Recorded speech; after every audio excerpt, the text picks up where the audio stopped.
Now we will begin Part A with the first conversation. Number 1.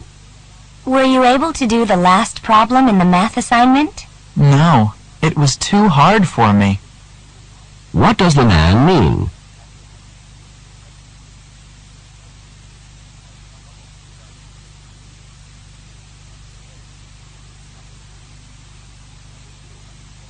Number 2. You don't seem really happy with your exam results. Well, I didn't fail, but I also didn't pass by much. What does the man mean?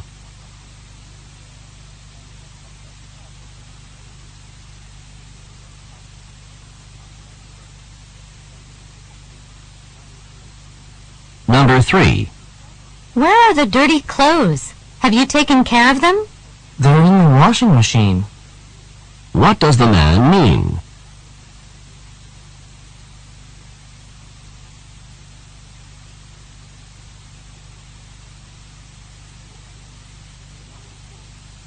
Number 4. When do you think we should leave on our trip? If we leave on Tuesday, we won't have very much time for a visit. Why not leave on Monday instead of Tuesday? What does the woman suggest?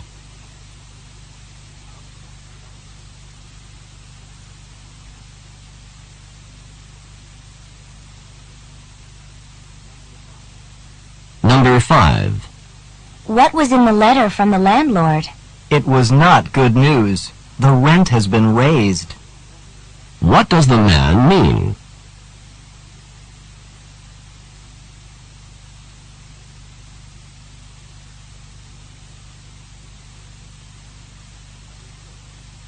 Number 6. I've had to work way too many hours for the last 2 weeks. Your efforts have not been unappreciated. What does the woman mean?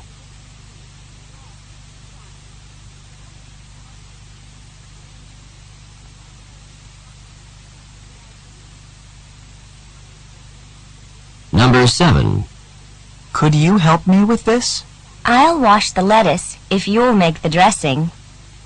What are the man and woman most likely doing?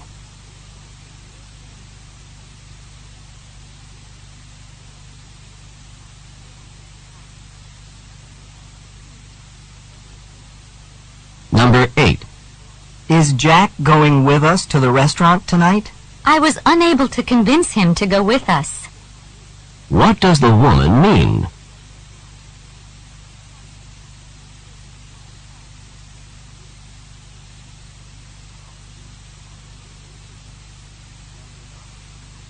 Number 9.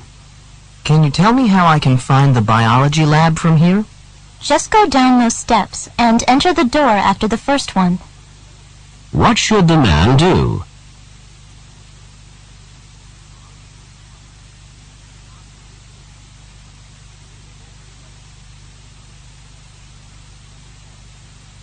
Number 10. Is Professor Nash a good lecturer? He doesn't speak very loudly, but otherwise he's great. What does the woman say about Professor Nash?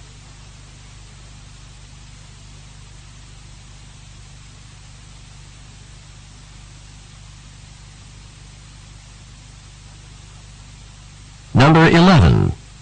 We have another history exam on Friday, and I hope this one isn't as hard as the last one. You can say that again. What does the woman mean?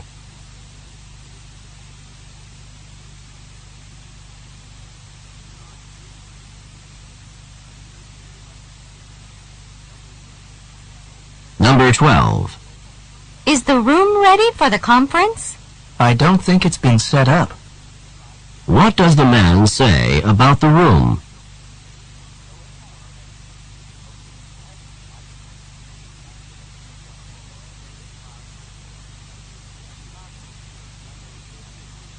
Number 13. Are you going to be able to stay up and study for the exam? I'm not sure. I'm on my last legs. What does the woman mean?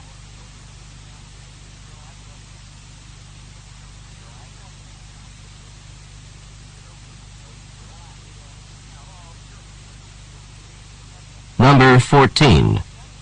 What did you think of the guest speaker? I was fascinated by his ideas. What does the man mean?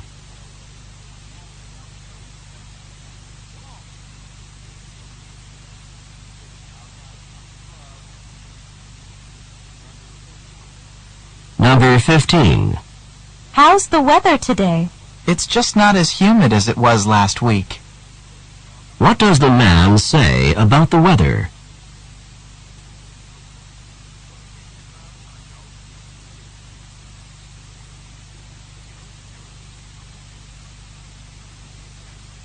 Number 16.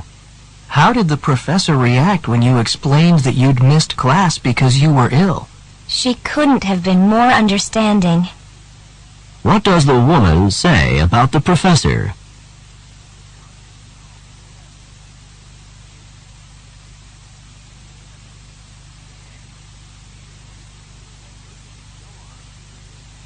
Go on to the next page.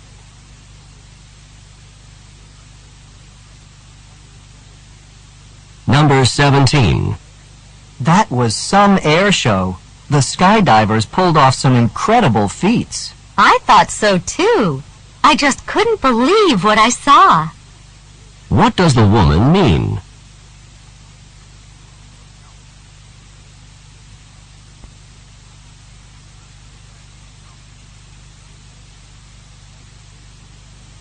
Number 18. Do you think that the restaurant was too expensive? I was surprised at the prices. We barely had enough to cover the bill. What does the woman mean?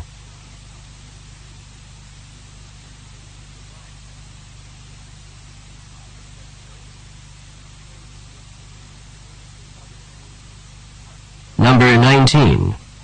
Are you going to be taking microbiology this semester?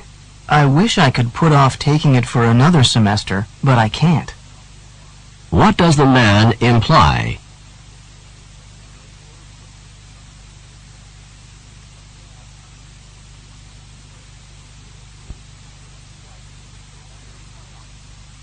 Number 20.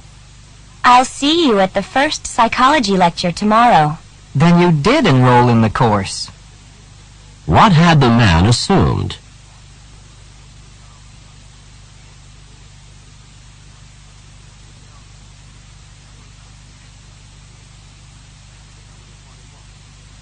Number 21. Let's look over the blueprints for the building one more time. Good idea. We need to be sure that the design is absolutely correct before construction begins. Who are these people most likely to be?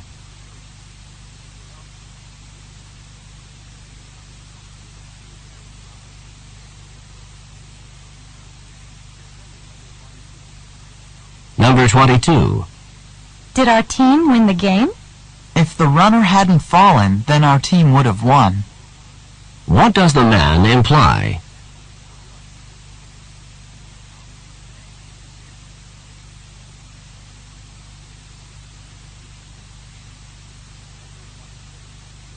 Number 23. That exam's going to be really difficult, and we have a lot of work to prepare for it. Let's get going on it now. What does the woman suggest?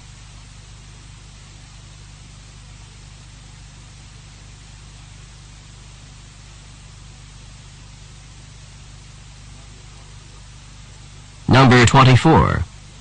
Are you happy that Kathy is one of the members of our group for the class project? I'm not really happy about it, but I can manage to get along with her to get the project done. What does the man say about Kathy?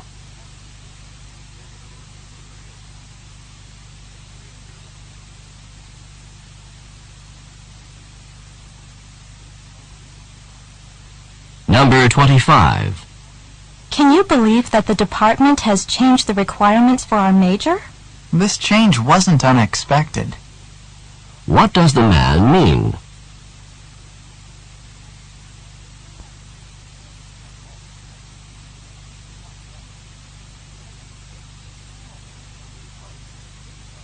Number 26. I'm not sure if we should try to buy a house in a few years or keep on renting. We'll cross that bridge when we come to it. What does the woman mean?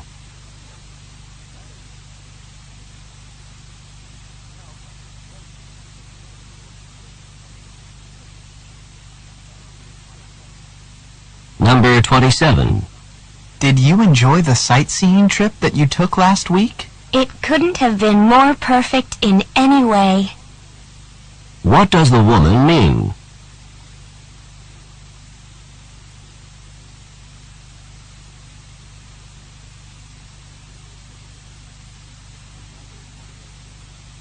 Number 28. Were you able to deal with the part of the exam on medieval architecture? The topic was barely covered in the lectures, yet it was a major part of the exam. What does the man say about the topic?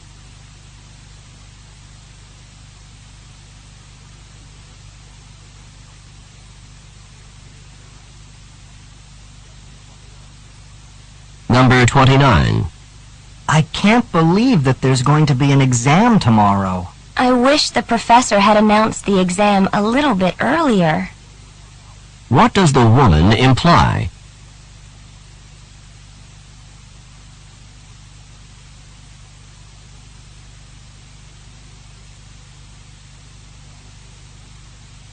Number 30.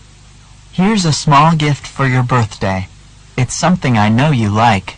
So you did remember my birthday. Thank you so much. What had the woman assumed?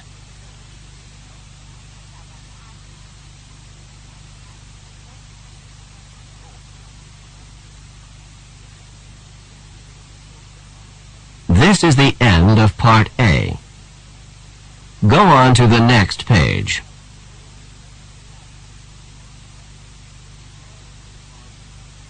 Now read along with me as I read the directions for Part B. Remember, you should not read ahead or turn the pages while the directions for this part are being read. Part B. Directions. In this part of the test, you will hear longer conversations. After each conversation, you will hear several questions. The conversations and questions will not be repeated. After you hear a question, read the 4 possible answers in your test book and choose the best answer. Then, on your answer sheet, find the number of the question and fill in the space that corresponds to the letter of the answer you have chosen. Remember, you are not allowed to take notes or write in your test book. Now we will begin Part B with the first conversation. Questions 31 through 34. Listen to a conversation between 2 students. Dora, could you please give me some help? With what? I kept putting off my History 101 paper, and it's due next week. If you want to pass the course, you've got to write that paper. I know. I thought that since you're a history major, you could help me come up with a topic for my paper. History 101 is about American history. You could write about the Revolutionary War, or the Civil War, or World War I. I don't want to write about wars. I don't want to think about killing and death. Can you think of something else? Why don't you write about technology, inventions that changed American history? That topic seems a little broad. Maybe I should narrow it down a bit. Well, you could choose one invention, the telephone or the airplane, for example, and write about its effect on history. I know. My favorite topic is cars. I'll write about the invention of the automobile and its effect on American history. That sounds like a good topic for you. Now, you'd better get busy. You only have 1 week. Number 31. What does the man ask the woman to do?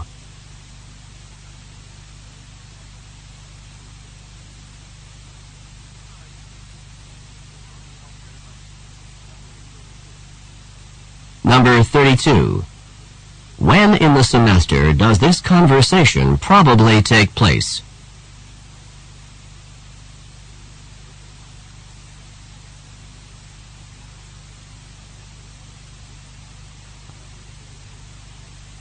Number 33. Why won't the man choose technology as a topic?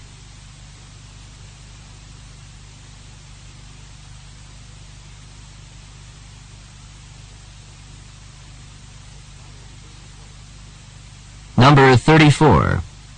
How much time does the man have to write the paper?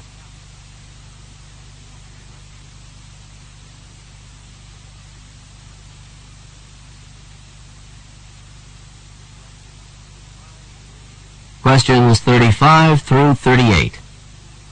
Listen to a conversation about a tragic event. Did you hear the story on the news this morning about the apartment fire down the street? I heard something about it. What happened exactly? A fire started about 3 o'clock in the morning in an apartment complex with about 20 apartments. One of the apartments was completely destroyed, and several of the others were damaged. Do they know how the fire started? They're not sure at this point, but they believe that it was started by someone smoking in bed. It's a shame that one careless person can cause so much trauma for others, not to mention the thousands and thousands of dollars of damage. Even more serious than the damage to property is the harm to the apartment's occupants. I hear that several residents were rushed to the hospital, but at least none of them died. It's all so frightening. Do you know of anything I can do to keep this from happening to me? I guess the best thing to protect yourself is to make sure that you have a smoke alarm and a fire extinguisher in good working condition.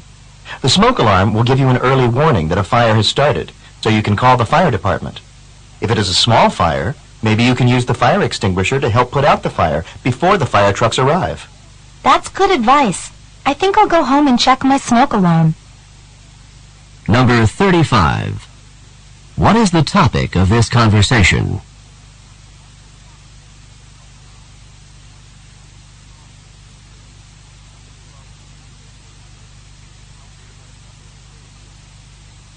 Number 36.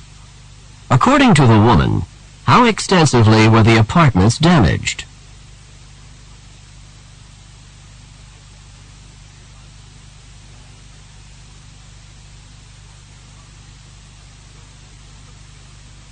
Number 37.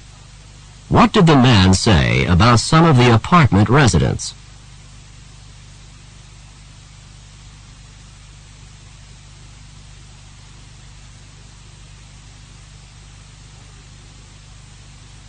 Number 38. What advice does the man give to the woman to protect herself from fires?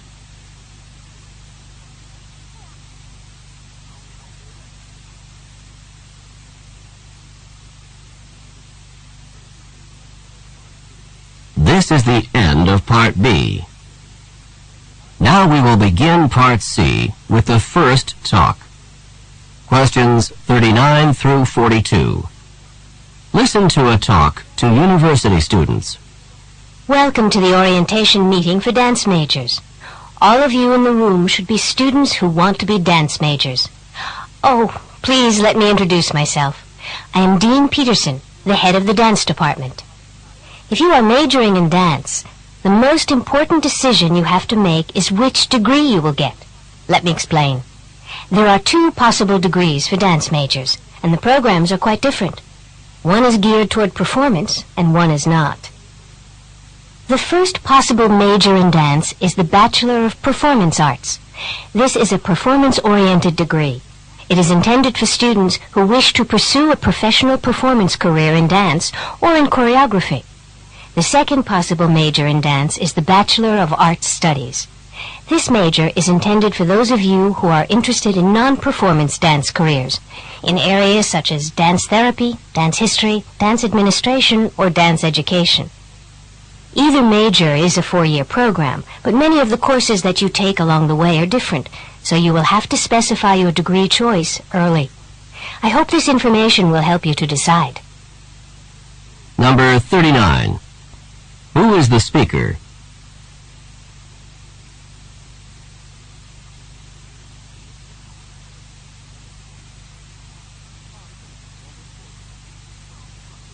Number 40. What decision do the students have to make?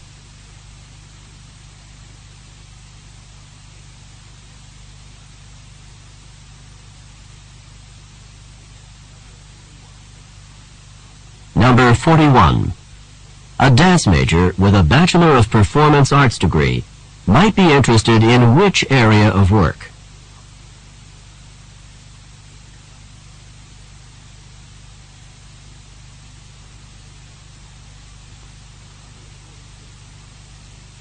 Number 42. What is true about the dance degrees discussed in the talk?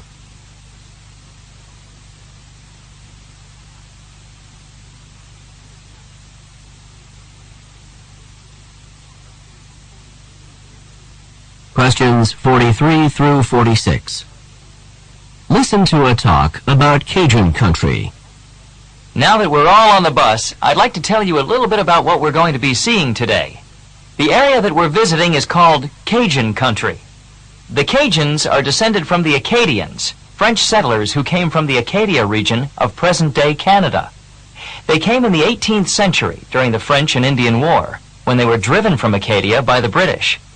They settled in southern Louisiana in the areas around New Orleans. They brought their French culture with them, and today approximately 250,000 people in Louisiana still speak French as a result. We'll be driving by some sugar plantations and alligator farms, and then we'll be stopping at Avery Island. There's a factory there that has been producing Tabasco since 1868. Are you familiar with Tabasco? It's one of the best-known spicy sauces in Cajun cooking, and it's very hot. I hope you like spicy food, because any Cajun food that you eat on this trip is going to be spicy. After Avery Island, we'll continue on to Lafayette, which is the largest city in Cajun country. When we arrive in Lafayette, we're going to visit Acadian Village, which is a Cajun theme park. This theme park offers rides, exhibits, shopping, and restaurants, all with a Cajun theme. Now settle back, relax, and enjoy the ride. I'll point out the interesting sights as we come to them. Number 43. Who is the speaker?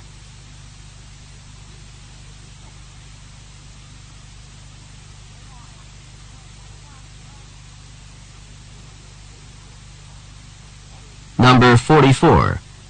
What is true about the Cajuns?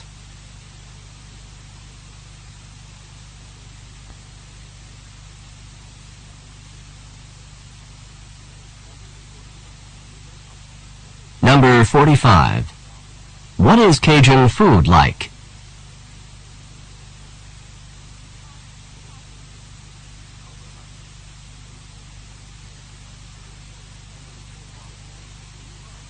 Number 46. What will probably happen next?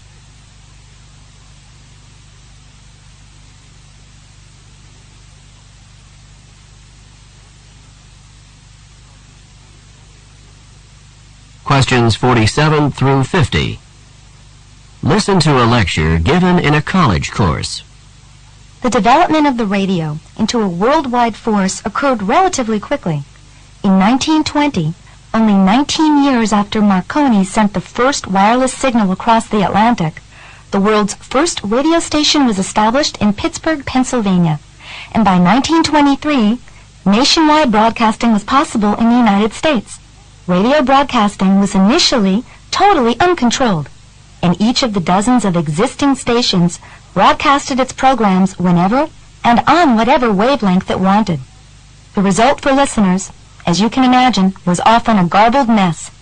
This confused situation in radio broadcasting lasted until the Federal Communications Commission, which is often referred to as the FCC, was created in 1930 by the United States government. The initial purpose of the FCC was to regulate radio broadcasting. Each station was assigned a wavelength for its broadcasts to minimize interference from other radio stations. Number 47. What is the topic of this talk?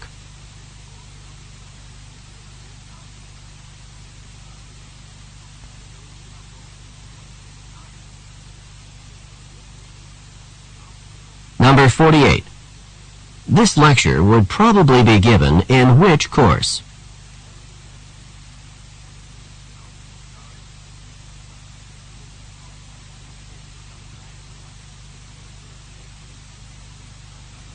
Number 49. How could the situation in early radio broadcasting best be described?